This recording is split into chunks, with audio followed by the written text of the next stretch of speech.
আগেই কেটে ফেললাম পাখির ফলগুলো, কারণ কি বলো তো, ওদের কিন্তু এখনও আজকে ফল খাওয়াই হয়নি।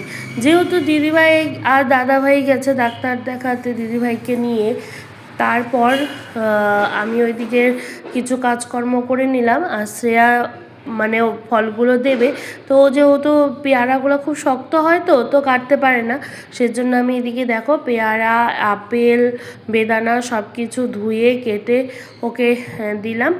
এখন কিন্তু ও পাখির ঘরে ওদেরকে খাবার দিয়ে আসবে। তারপর এদিকে অনেকগুলো জামা কাপড় জমেছিল, ভাবলাম যে আগে মেশিনে দিয়ে নিই, মেশিনে দিয়ে তারপরে অন্য কাজগুলো করব। আসলে অনেক জামা কাপড় শুকিয়ে গেছে, সেগুলোকে কিন্তু ভাঁজও করে নিতে হবে, তাই পটাপট এইদিকে কাজগুলো সেরে নিচ্ছিলাম, কারণ এইদিকের কাজ না সারলে ওই দিকেও কিন্তু করা যাবে না। আজ কিন্তু সকালে একদমই স্নান করতে পারিনি, তাই আজ কিন্তু ঠাকুর মাই দেবে, কারণ আমার না বেলা হলে পরে একদম ঠাকুর দিতে ইচ্ছা করে না, কিন্তু কখনো কখনো দিতেই হয়, কিছু করার নেই। তারপর এইদিকে দেখো ওদেরকে তো খাবার দেওয়া হয়ে গেছে, ফল দেওয়া হয়ে গেছে, ভাত দেওয়া হয়ে গেছে। আরেকজনের রাগ দেখো, কি রাগ, ভাবছে কি আমি খাঁচা খুলবো, কি রাগ এখন বাবা। এখন এই টাইমটা কিন্তু ওদের খুব মানে খুব ভীষণ রেগে থাকে আর কি।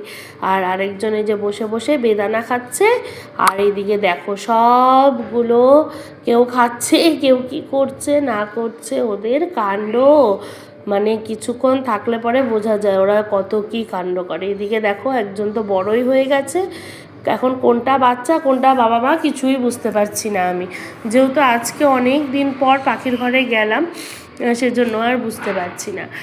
আজকে একটা ছোট্ট ভিডিও তোমাদের সাথে শেয়ার করলাম। ভিডিওটি যদি ভালো লেগে থাকে লাইক কমেন্ট শেয়ার করে পাশে থেকো। চলো আজ বিদায় নিচ্ছি, দেখা হবে আবার অন্য কোনো একটা ভিডিওতে। তোমরা সকলে ভালো থেকো, টাটা, গুড বাই।